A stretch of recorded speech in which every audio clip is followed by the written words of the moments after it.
कारण क्या थे उस कथा को जरा सुनते चले। भगवान के अवतार के कारण जब हमें मालूम होते ही तो हमारे जैसे लोग ही तो भगवान को बुलाने के लिए वो सत्कर्म करते हैं।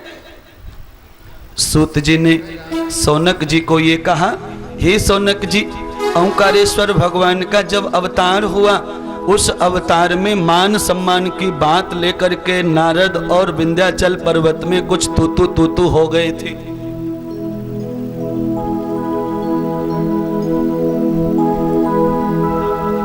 नारद मुनि गौकर्ण क्षेत्र में जाकर बहुत तपस्या करके आए और तपस्या करके आए तो अपने मित्र और विंध्या के पास गए तो कहा गौकर्ण में क्षेत्र में जाकर मेरी तपस्या प्रबल हो गई। विंध्याचल ने नारद जी से क्या कहा, हे नारद जी, तुमने जो किया वो ठीक है, तुम जो करके आए हो वो भी ठीक है, पर तुम्हें गौकर्ण क्षेत्र में जाने की क्या जरूरत थी जब मैं तुम्हारा मित्र हर चीज में संपन्न हूं। मेरे पास में योगियों के लिए जगह है, मेरे पास तपस्वियों के लिए जगह है, मेरे पास देवताओं के लिए जगह है, मेरी शाखाएं दूर दूर तक फैली हैं। इसीलिए इतनी दूर जाने से अच्छा था कि तुम मेरी छत्र छाया में ही बैठ करके ध्यान भजन कर लेते। नारद जी ने विंध्याचल पर्वत की अभिमान भरी बातें सुनकर के अपने आप को चुप और मौन कर लिया, कुछ नहीं बोले। थोड़ी देर शांत रहे और शांत रहने के बाद नारद जी ने चलते चलते विंध्याचल को कहा, महाराज, तुम्हारे पास में सब कुछ ज्यादा है, सब कुछ बहुत है, पर तुमसे भी ज्यादा किसी के पास में है। विंध्याचल ने कहा, ऐसा हो ही नहीं सकता। उसी समय नारद जी ने कहा, देखो विंध्याचल, तुमसे कई गुना बड़ा मेरू पर्वत है जिसकी शाखाएं तो बादलों से छू रही हैं, जिनकी शाखाएं बादलों से ऊपर निकल रही हैं। तुम्हारी शाखा तो घटाओं तक नहीं जाती, तो तुम कैसे मेरू से बड़े हो जाओगे। विंध्याचल पर्वत को आज नारद जी की वजह से ये पता चल गया है कि मुझसे भी बड़ा दुनिया में कोई और। नारद जी की बात सुनकर के विंध्याचल पर्वत ने नाराजी नहीं धारण की, चुप्पी साध ली। वो भी क्रोधित नहीं हुआ नारद जी पर। नारद ने कहा, चले गए। विंध्याचल ने सोचा, मुझसे बड़ा अगर कोई है तो अब मैं जब तक शांत नहीं बैठूंगा जब तक मैं सबके बराबर बड़ा नहीं हो जाऊंगा। विंध्याचल ने निश्चय कर लिया, अब मैं मेरू की बराबर कैसे बड़ा होऊंगा। मेरी शाखाएं तो अब बढ़ती नहीं, तो फिर मेरू की बराबर में कैसे बड़ा हो पाऊंगा। उसी समय विंध्याचल ने निश्चय किया, क्यों न मैं नारद की तरह कुछ साधना करूं। उसी समय विंध्याचल पर्वत स्थानांतरण हुआ। कहां पहुंचा? ओंकार तीर्थ में आया वो। और वहां आने के बाद विंध्याचल ने 6 मास 6 महीने निरंतर पंचाक्षरी मंत्र का अनुष्ठान किया। पंचाक्षरी मंत्र का अनुष्ठान जब ओंकार में किया, उस समय भगवान शिव जी ने 6 मास के उपरांत विंध्याचल पर्वत की अवधि में आकर उन्हें दर्शन दिया। जैसे ही भगवान शिव जी का अभिषेक दर्शन हुआ, साक्षात हुआ, विंध्याचल पर्वत की एक ही अभिलाषा थी। भगवान ने पूछा, ब्रूयताम वत्सको अहम कत्यते पुण्यानाम यथा भोग्यम तथा फलम। हे विंध्यन, हे वत्स, तुम्हारी पूजा श्रद्धा भक्ति से मैं प्रसन्न हूं। तुम्हें जो चाहिए वो मांग लो, तुम्हें जो चाहिए वो मांग लो, तुम्हें जो चाहिए वो मांग लो। अब तो नारद की याद आई विंध्याचल को, तो विंध्याचल ने सोचा, आज मैं भगवान को पाकर अगर मैंने कहा कि मेरा मेरू से भी बड़ा घर बना दो, तो अब यह अज्ञानता कहलाएगी। क्यों? मेरू से भी बड़ा, हिमालय से भी बड़ा घर बनाने के बाद में भी कोई भगवान से या भगवान के भक्त से बड़ा होने वाला। उसी समय 6 महीने की सेवा करके शिव जी की विंध्याचल की बुद्धि शुद्ध हो गई, विचार शुद्ध हो गए और वो निश्चित हो गया और एक सच्चा मनुष्य बन गया। उसने कहा, प्रभु अब तो मेरा बड़प्पन इस दुनिया में तब बढ़ेगा मेरी वजह से आप ओंकार में आकर के अपना स्थान ले लोगे। बड़ा हुआ तो क्या हुआ, कि बड़ा हुआ तो क्या हुआ, और जैसे पेड़ खजूर छाया तक मिलती नहीं, फल लागे अति दूर। सियावल रामचंद्र की जय, पवन सुत हनु। बोलो भाई सब संतन की जय, बोलो रे भाई सब भक्तन की जय। जा पर कृपा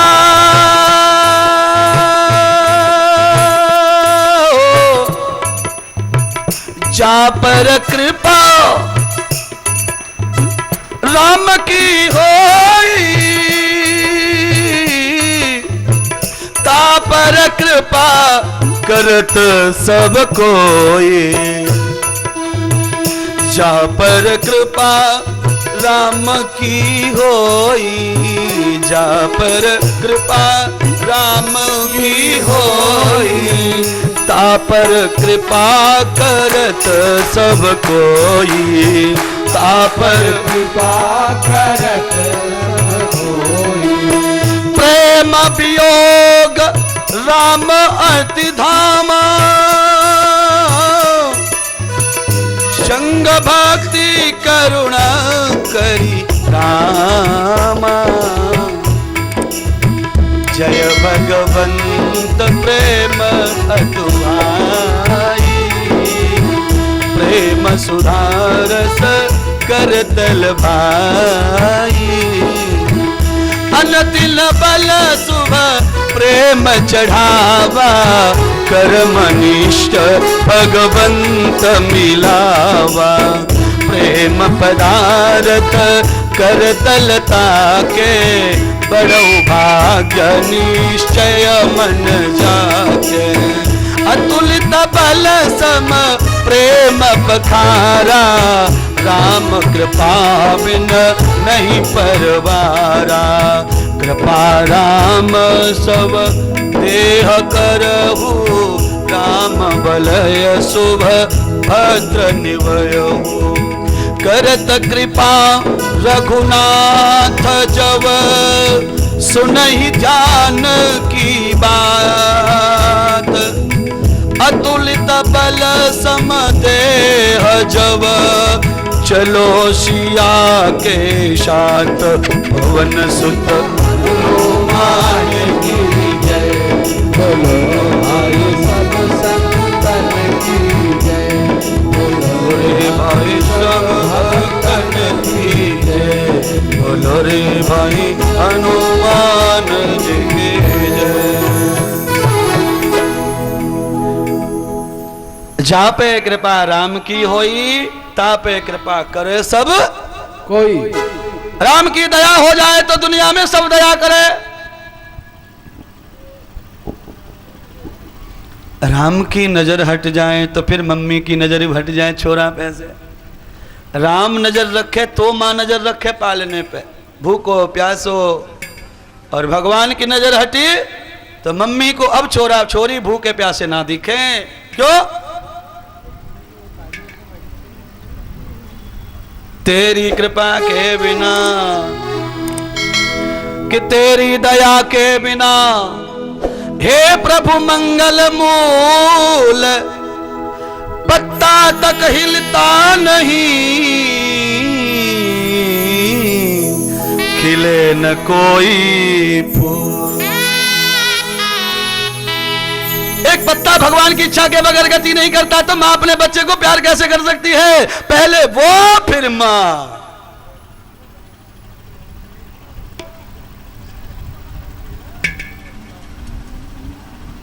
किसकी कृपा चाहिए? सच्ची बताओ। हाँ? भगवान की चाहिए तो डॉक्टर के पैर काय को पकड़ो।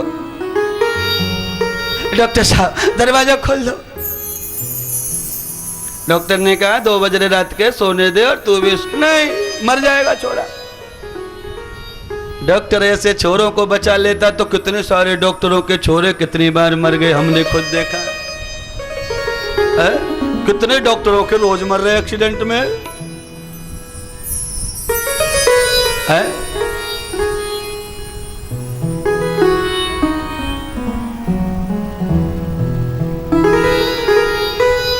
भरोसा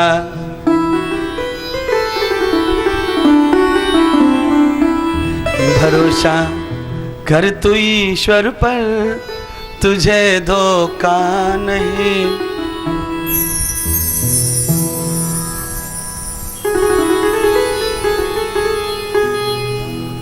विंध्या ने जो पत्थर का लिंग बनाया था, उस लिंग में परमात्मा शिव जी ने अपना ज्योति का प्रादुर्भाव किया।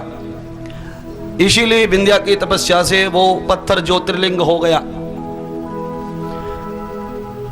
परमेश्वर के रूप में भगवान शिव जी का जो अवतार हुआ था, विंध्या की तपस्या से ओंकारेश्वर में 2 अवतार हुए ठाकुर जी के। एक अवतार तो यह हुआ कि जिस पत्थर को लेकर शिव बनाकर बैठा था, भगवान शिव ने अपनी उसमें ज्योति डाली, वो ओंकारेश्वर कहलाई। और भगवान शिव साक्षात जो आए थे विंध्या की भक्ति से, वो परमेश्वर लिंग कहलाया। दोनों लिंगों का योगत हुआ और उसी परमेश्वर लिंग को अमलेश्वर लिंग से भी प्रख्यात किया गया।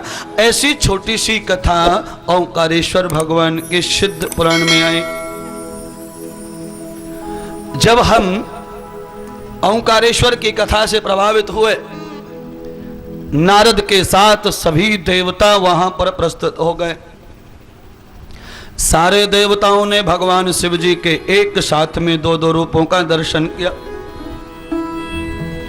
एक ज्योतिर्लिंग है और एक चेतन लिंग है, दोनों के दोनों लिंग एक स्थान पर हैं। भगवान एक स्वरूप में जड़ हो गए और एक स्वरूप में चेतन हो गए।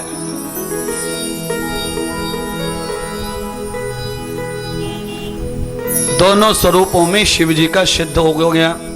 दोनों जगह शिव जी समान रूप से व्यापक हो गए। अब ओंकारेश्वर के पिंड के दर्शन करो या भगवान की वहां जाकर के मंत्र का दर्शन करो। परमेश्वर लिंग का अर्थ होता है ब्रह्म ज्ञान। ब्रह्म ज्ञान माने मंत्र ज्ञान, मंत्र ज्ञान माने जप।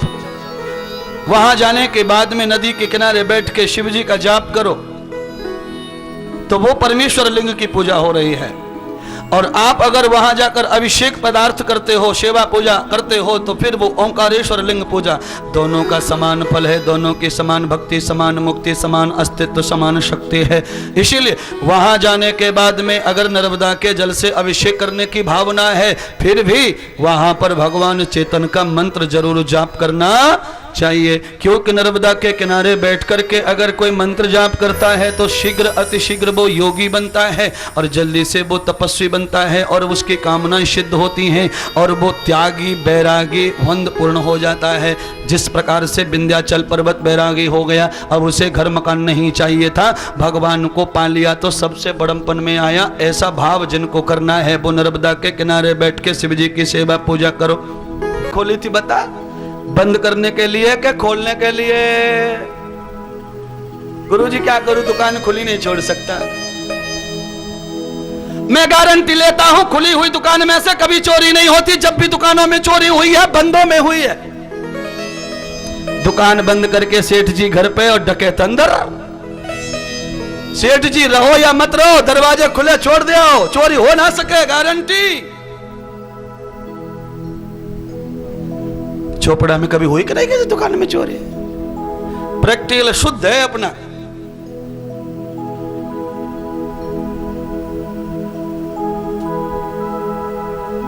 इसीलिए किसी भी चीज के ऊपर दोष ना लगाइए, हर चीज में गुण परखिए। मधुमक्खी का छत्ता देख लिया तो लोग घबरा जाते हैं, हाँ काट लेगी अगर छोड़ दिया तो। अरे बेटा, तुझे मधुमक्खी से जितना डर लग रहा है उतना तू जानता नहीं, उसके नीचे बहुत बढ़िया चीज है जो तेरे काम के लिए बनाई है। हो सकता है वो किसी को काटने के बाद दर्द देती है, पीड़ा देती है, पर दुनिया भर की परिश्रम मेहनत करके फूलों की सुगंध लाकर जो इकट्ठा करके उस पे कब्जा करके बैठती है, वो केवल मनुष्य के लिए पैदा कर रही है। इतना क्यों नहीं सोच रहा है? वो ना तेरी माँ लगती, ना भुआ लगती, ना बहन लगती, फिर भी तेरे लिए माल जोड़ रही है, अमृत जोड़ रही है, औषधि जोड़ रही है। घबरा गया।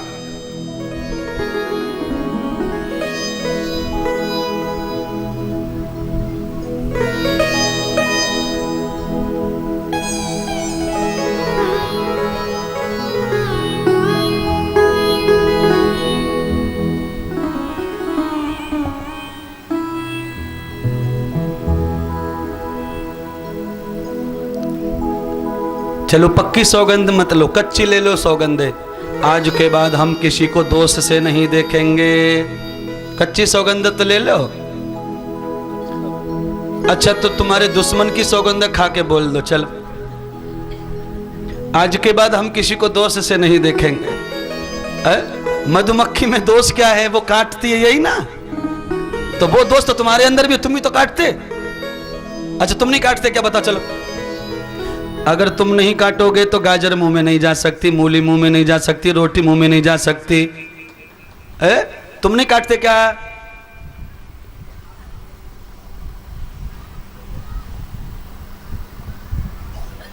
है जी, तुम्हारे अंदर और मधुमक्खी के अंदर थोड़ा अंतर है। मधुमक्खी में अगर कोई डेल मार दे तो वो डेल मारने वाले को हो सकता है भूल जाए, पर वो किसी को भी काट डालती है। तुम ये करते हो कि तुम में जो डेल मार गया है तुम उसको ही ढूंढ ढूंढ के काटते हो, चाहे वो कहीं भी मिले, क्योंकि तुम बुद्धिमान हो और मधुमक्खी बुद्धिमान नहीं है। पर काम कितना बढ़िया है उसका। अब आप ये बताओ कि मधुमक्खी का जन्म क्यों होता है और वो किस कारण मधुमक्खी बनती है। मधुमक्खी शहद बनाती है, फूलों पर बैठती है, रस पीती है और जहर उगलती है। मधुमक्खी के पूरे शरीर में अमृत होता है, खाली जीभा पर जहर होता है। कहाँ जहर होता है? जीभा पर। पूरे शरीर में अमृत और खाली जीभा पर जहर। अमृत पीती, अमृत छोड़ती, अमृतमयी, पर जीभा केवल जहरीली। मधुमक्खी का जन्म कैसे मिलता है बोलो, बताओ। मधुमक्खी के अवतार में, मधुमक्खी के जन्म में उन मनुष्यों को जाना पड़ता है जो अपने हर काम से अच्छे हैं, उनका धर्म अच्छा, कर्म अच्छा, सब अच्छा। पर जो मनुष्य अच्छे होकर के भी धूम्रपान करते, बीड़ी पीते, उनको मधुमक्खी का जन्म मिलता है। जो मधुमक्खी के जन्म में आके शहद खाते पीते सब अच्छा करते, पर जीवा कभी भी प्रधूम से उदित नहीं होती, उनकी जीवा कभी भी प्रदूषण से रहित नहीं होती। मधुमक्खी कब बनोगे? जब सिगरेट उड़ाओगे तब। अच्छा बताओ, सिगरेट को जलाने के लिए क्या करना पड़ता है? माचिस। और मधुमक्खी को उड़ाने के लिए भी, मधुमक्खी को मारने के लिए भी माचिस। सिगरेट जलती माचिस से और मधुमक्खी भी जलती। मधुमक्खी को दूसरा कोई तरीका नहीं है बस में करने का, सिगरेट को भी कोई दूसरा तरीका नहीं है बस में करने का। अगर इन दोनों को भस्म करना है तो माचिस की जरूरत है, सीधा संकेत। बीड़ी सिगरेट पियोगे तो मधुमक्खी में जाओगे।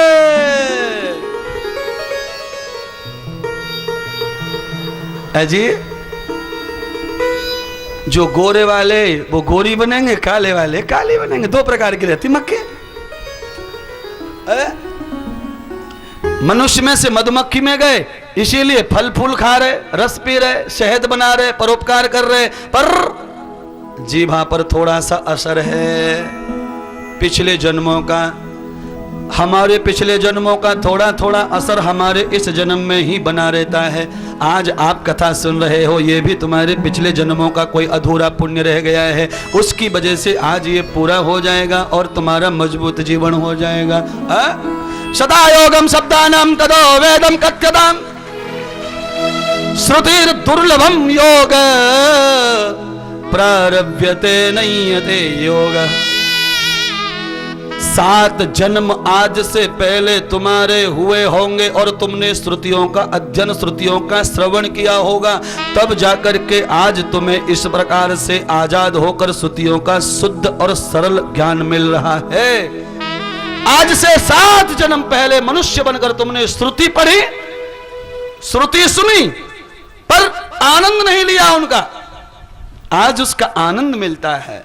इसका मतलब सीधा, आज से 7 जन्म पहले भी तुम मनुष्य ही रह चुके हो, इसीलिए तुम्हें ये कथा भगवान की सुनने का शुभ अवसर मिल रहा है।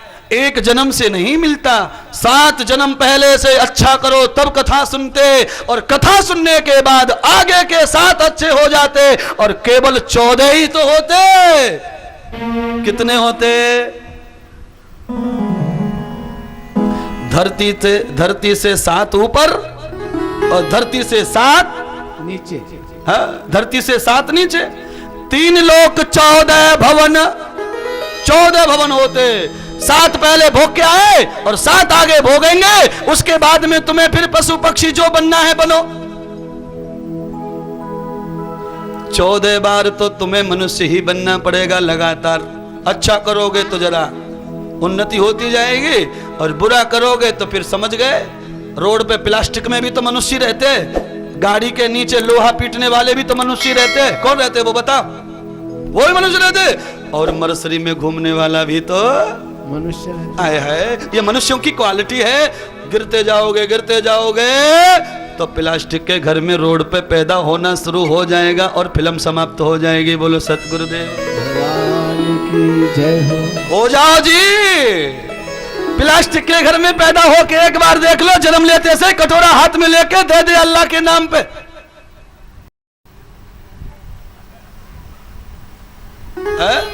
मम्मी पापा इधर लोहा पीटते और 4 वर्ष के 3 वर्ष के छोरा इधर घर में मांगते, उधर घर में मांगते, उधर घर में मांगते। ऐसा मनुष्य बनना है क्या? नहीं। तुलसीदास जी क्या कहते हैं? जिस दिन कटोरा हाथ में आ जाए या जिस दिन कटोरे की तरह हाथ हो जाए, उसी दिन राम जी मुझे तो दुनिया से उठा लेना। मैं दुनिया में किसी के सामने अपने हाथ को उल्टा तो करना चाहता हूं, पर सीधा करना चाहता नहीं। कि तुलसी कर पे कर करो, कर कर माने हाथ होता है। कि तुलसी कर पे कर करो और कर तल ना ही करो, और जा दिन तुम कर तल करो, ता दिन मरण करो। सियावल रामचंद्र की जय, पवन सुत हनुमान की जय। बोलो रे भाई सब भक्तन की जय, बोलो रे भाई सब संतन की जय। सियावर रामचंद्र की जय। देखिए, भिखारी का जीवन परमार्थहीन हो जाता है, और जब भिखारी का जीवन परमार्थहीन हो जाता है तो उसके पास में 4 लाख रुपए भी इकट्ठे हो जाए भीख के, तब भी वो अच्छे कपड़े पहन सकता नहीं है। अच्छे कपड़े पहने तो रुपया मिलने वाला नहीं है। 4 लाख रुपए बैंक में लावारिस रह जाते हैं और वो यूं ही रोड पे मर जाता है। इसलिए भिखारी बनना नहीं चाहिए। सुनिए, भिखारी माला माल कब नहीं होता? भिखारी फिल्म क्यों नहीं देख लेता? भिखारी टीवी क्यों नहीं खरीदता? भिखारी कार क्यों नहीं खरीदता? इसलिए नहीं खरीदता कि कभी भी भगवान के मंदिर में भगवान के सामने मुंह करके नहीं बैठता। दुनिया भर के मंदिर और तीर्थ देख लेना, भिखारी भगवान के द्वार पर बैठेगा तो सही, पर भगवान की तरफ पीठ करके बैठेगा। इसीलिए भगवान के सामने पीठ मत दिखाओ। जब फाड़ दिया सीना अरे राम नजर आए, जब फाड़ दिया सीना राम नजर आए। अरे पीठ में राम ना बैठो।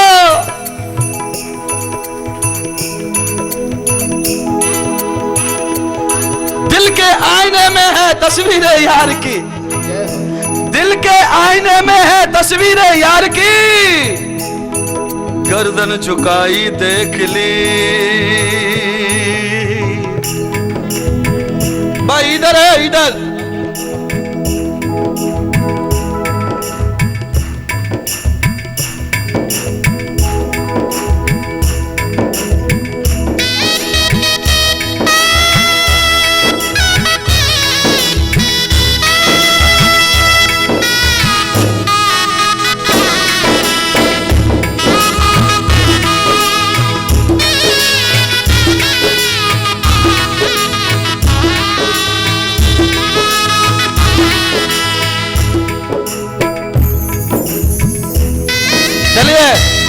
एक 5 मिनट रामायण के साथ में जुड़ेंगे, आनंद के साथ में। खाली भगवान का नाम जपना है आपको।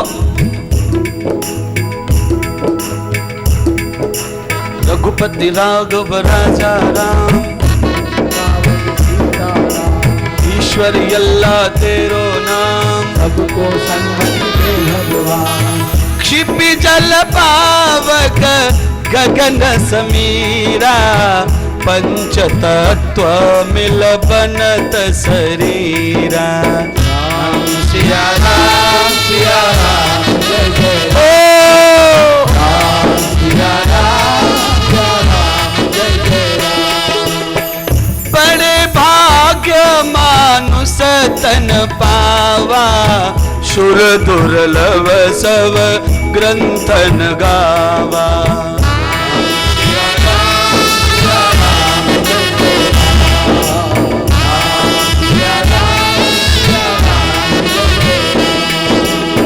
धर्म अर्थ कर त्रिवत पुराना मोक्ष प्रदात राम भगवाना।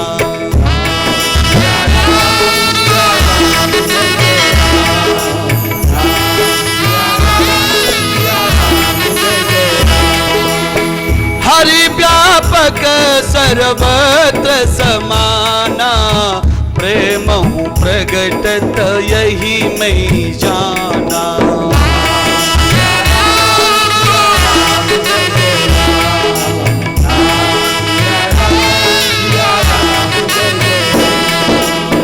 ज्ञान विज्ञान सबहु एक देशा प्रेम राम कर प्रेम विशेषा।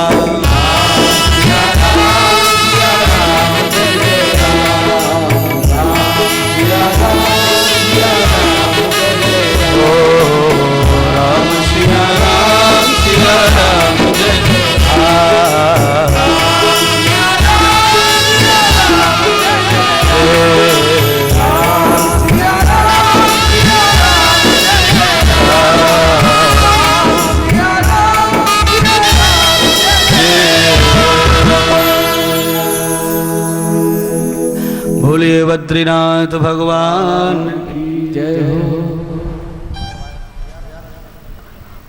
उर्वशी सिद्ध पीठ की तरफ अब चले। उर्वशी सिद्ध पीठ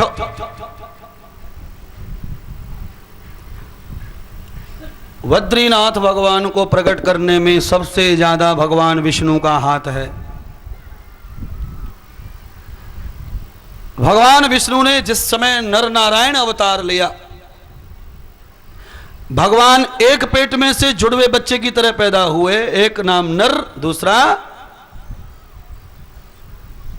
नर भी भगवान है और नारायण भी। तो अब तुम कौन हो? अरे बोलिए तो सही, दो ही तो है, तीसरा है ही नहीं। एक नर नारायण और दोनों भाई भाई, क्योंकि मम्मी के पेट में से दोनों ज्वाइंट में आए तो कौन रहेंगे? वो पड़ोसी।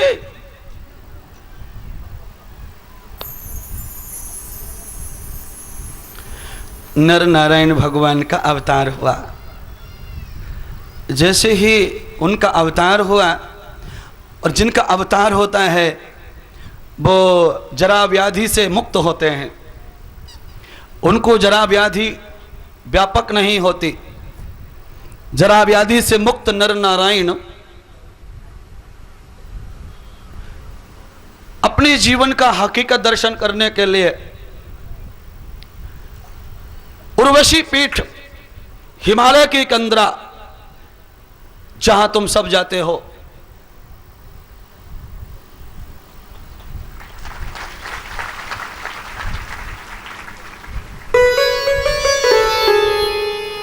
भगवान श्री नर नारायण ने जहां पर पानी का अभाव है, जहां पर फल पल्लव फूल का अभाव है, वहां जाने के बाद में नर नारायण दोनों भगवान शिव जी की आराधना करना चाहते हैं।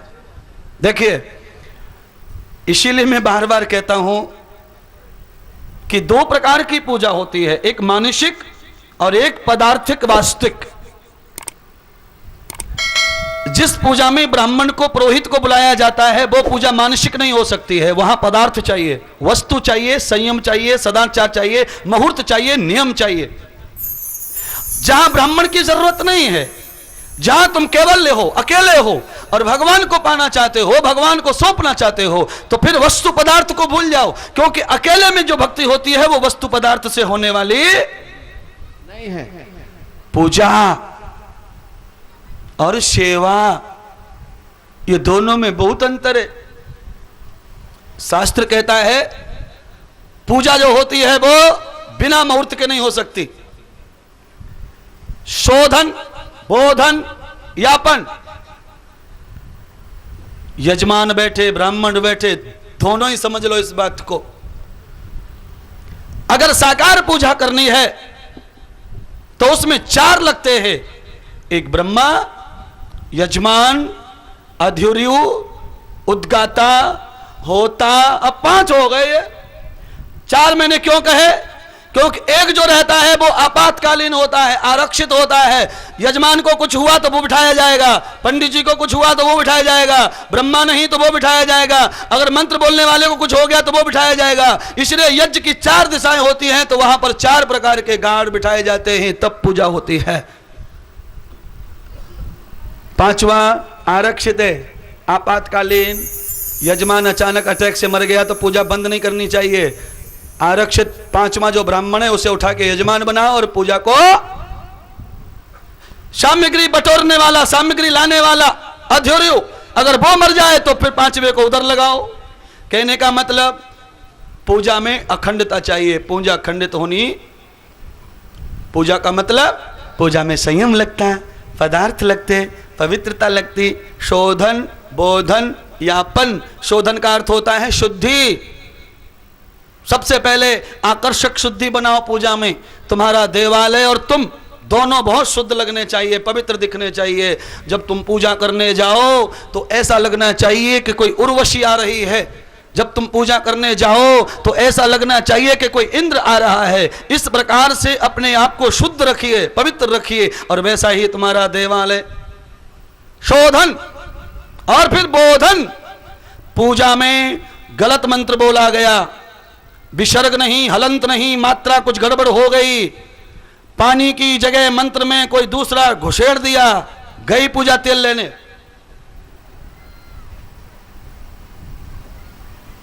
देखिए, स्वस्ति न इंद्रो वृधस्सर्वा स्वस्ति न पूषा विश्ववेदा, इस मंत्र को बोल के पंडित जी माथे को लाल कर डाले।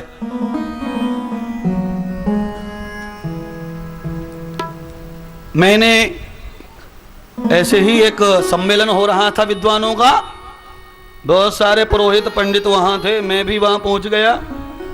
वैसे मेरी जिंदगी में जितने भी पंडितों के, ब्राह्मणों के सम्मेलन हुए, आज तक मैं अपनी जिंदगी में सबसे छोटा ब्राह्मण बन के गया। जब मैं 9 वर्ष का था, मेरी जिंदगी की शुरुआत हुई। 9 वर्ष की उम्र में मुझे ब्राह्मणों के बीच में जाने का मॉरिशस मौका मिला। 9 वर्ष में, तब भी ब्राह्मणों से बहुत छोटा था। कोई 25, 40, कोई 45, 100 वर्ष के ब्राह्मणों में बचता। उसके बाद स्पेन गया, कनाडा गया, यानी मैं बहुत छोटा ही था तब। यानी 16 वर्ष की उम्र मेरी खत्म हुई कि मैंने बाहर जाना आना बंद। 16 वर्ष के बाद इधर ही रुझाव हो गया मेरा, उधर का बंद कर दिया, धर्म प्रचार, प्रैक्टिस जो भी था। अभी 2 साल पहले नासिक में ब्राह्मणों के साथ मेरा बैठक हुई, कथा चल रही थी संत धामालय आश्रम में। बढ़िया बढ़िया विद्वान ब्राह्मण वहां आए। मेरे मंत्र वगैरह जब मैं ये बोलता हूं कथा में तो कोई कोई विद्वान आ जाता है, सुन के कोई अच्छा वक्ता लगता है। आए, मैंने एक प्रश्न किया, आप एक बात बताओ, सब ब्राह्मण मिलकर बर्थडे हो, मरण हो, शादी की वर्षगांठ हो, या जो भी कोई भी गांठ हो या खुली हो, जब भी तिलक लगाया जाता है तो स्वस्ति वाचन में ये स्वस्ति न इंद्रो ही क्यों बोला जाता है? मैंने पूछा, स्वस्ति न इंद्रो वृधस्सर्वा, वेद में इस मंत्र का नाम क्या है? ब्राह्मणों ने कहा यह स्वस्ति वाचन है। मैंने कहा बिल्कुल सही, यजुर्वेद में स्वस्ति वाचन में ही इसका नाम आता है, यानी मंगलकारी मंत्र है स्वस्ति वाचन। यानी कम से कम 3-4 अध्याय ही यजुर्वेद के जो स्वस्ति वाचन, 4-5 अध्याय शांति प्रकरण।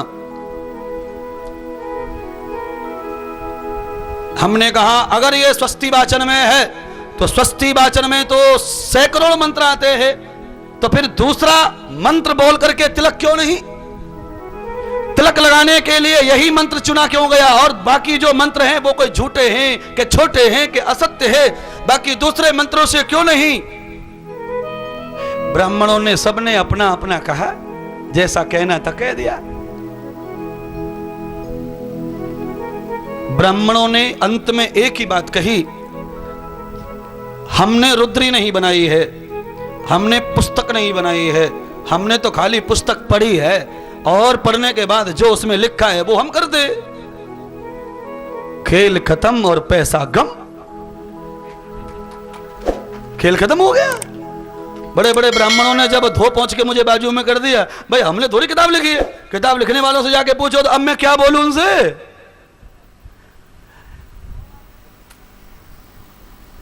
एक भी ब्राह्मण ने ये नहीं कहा महाराज आप ही बता दो। ब्राह्मण के अंदर अभिमान का एक अंगुर बाजू में घूमता रहता है। क्यों? ब्राह्मण जो रहते हैं ना वो ज्ञानी तो रहते, पर आचरणवान ज्ञानी नहीं रहते। उन्हें मंत्र का ज्ञान होता है, पंडिताई का ज्ञान होता है। उसके कारण कोई एमएलए, कोई एमपी, कोई मंत्री उनके पैर छूले तो उनको ऐसा लगता है कि सारी दुनिया हमारे पैर छुए। अब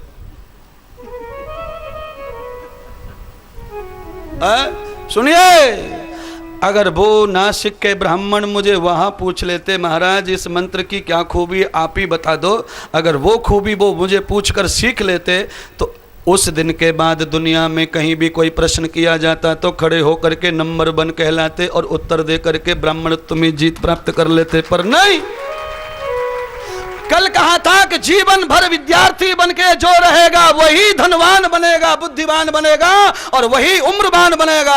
शतम जीवेम सरदा शतम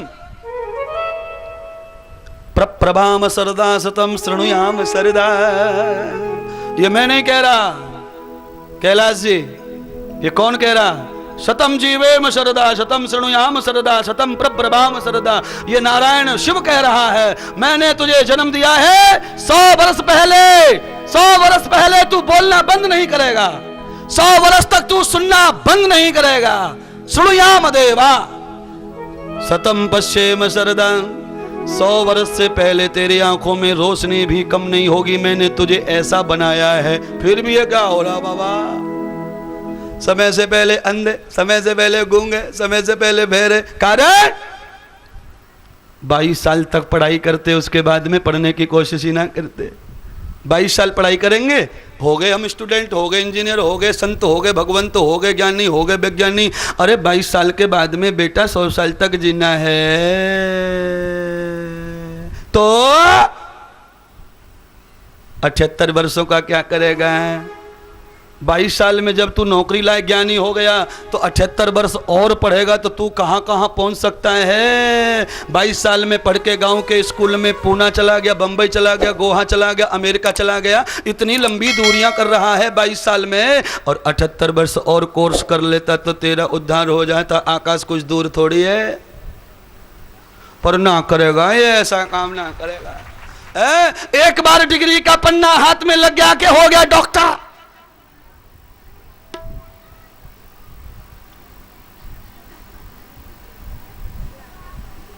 अजी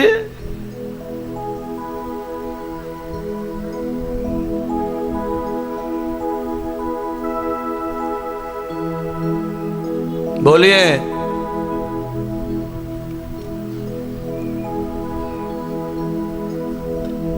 खट्टा अलग होता है, मीठा कड़वा अलग होता है।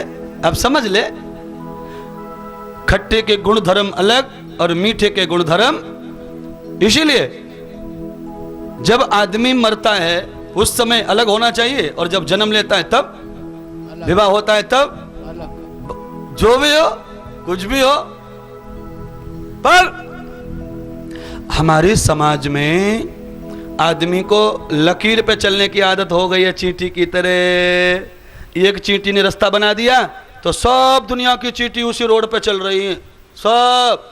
इसको कहते हैं मेंढी चाल। मेंढी धोखे से आगे वाली कुआं में गिर जाए तो पीछे वाली जानबूझ के गिरती हैं, गई घास खाने, हम भी चल रहे पीछे से। तो मेढी की चाल से चलोगे तो कुआं में गिरोगे, और मनुष्य की चाल से चलोगे तो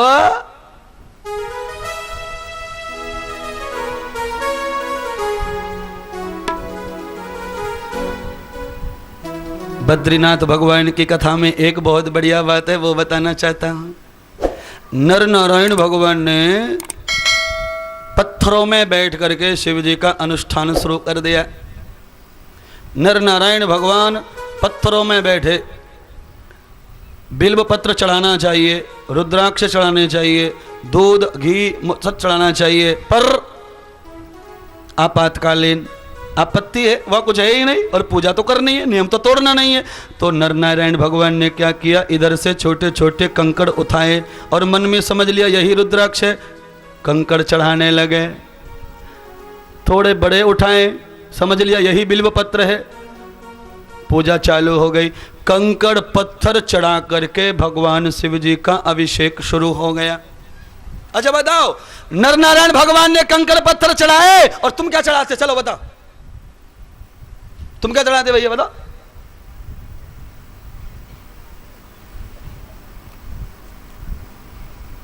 कंकड़ पत्थर चढ़ाए उन्होंने, तुम कहां चढ़ाए थे? तुम तो बताए थे हो।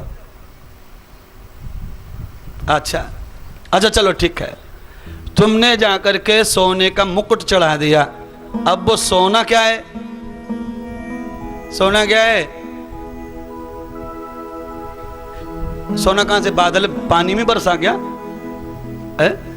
जो कंकड़ उठाकर शिव जी पे चढ़ाया है उसी कंकड़ का दूसरा भाई सोना होता है, उसी कंकड़ का दूसरा भाई पीतल होती, तांबा होता है।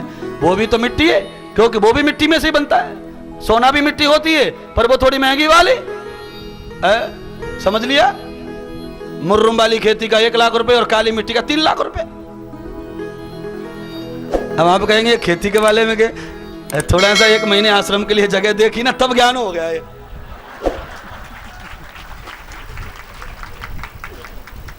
तो मिट्टी की कीमत है वो सब है जी।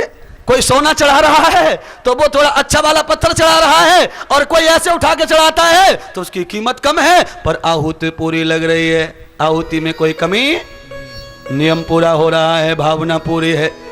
नर नारायण भगवान की तपस्या देख करके सारे देवता घबराने लगे। अगर ये नर नारायण इसी प्रकार से यहाँ पर देवालय में संयोजन करेंगे तो हमारे गौकर्ण क्षेत्र में, हमारे उर्वशी क्षेत्र में, हमारे हिमालय के क्षेत्र में, हमारे देवताओं के क्षेत्र में ये नई बीमारी खड़ी हो जाएगी। तो 33 करोड़ों के बाद में ये 2 और हमारी गिनती में आ जाएंगे, तो हमारी चारपाई और छोटी हो जाएगी। है जी, 2 लोगों के साथ में 5 पैदा हो जाए तो घर जरा छोटा पड़ जाता। देवताओं को डर लग रहा है, ये 2 आ गए तो हमारा हिस्सा कम हो जाएगा। इंद्र ने संपत्ति के लालच में आकर के कई सारी स्त्रियों को बुलाया और कहा जाओ नर नारायण को बहलाओ फुसलाओ, बहलाओ फुसलाओ, कुछ भी करो, पर उनका नियम बिगाड़ो, उनकी भक्ति बिगाड़ो, उनकी दृष्टि बिगाड़ो, उनका विचार बिगाड़ो, उन्हें शिव जी से दूर करो, नहीं तो फिर गड़बड़ हो जाएगी। मैं छोटा हो जाऊंगा, वो बड़े हो जाएंगे। क्यों? क्योंकि इंद्र कभी भी पूजा ध्यान भजन करता। देखिए, तीनों लोकों में कोई बिरला ही राजा ऐसा होता है जो पूजा पाठ करे। इंद्र राजा था देवताओं का, स्वर्ग का अधिपति। कोई अधिपति, दुनिया के जितने राजा महाराजा है उनमें से कोई बिरला ऐसा होगा सत्पुरुष जो पूजा पाठ करता। इंद्र पूजा पाठ वाला नहीं था, इसीलिए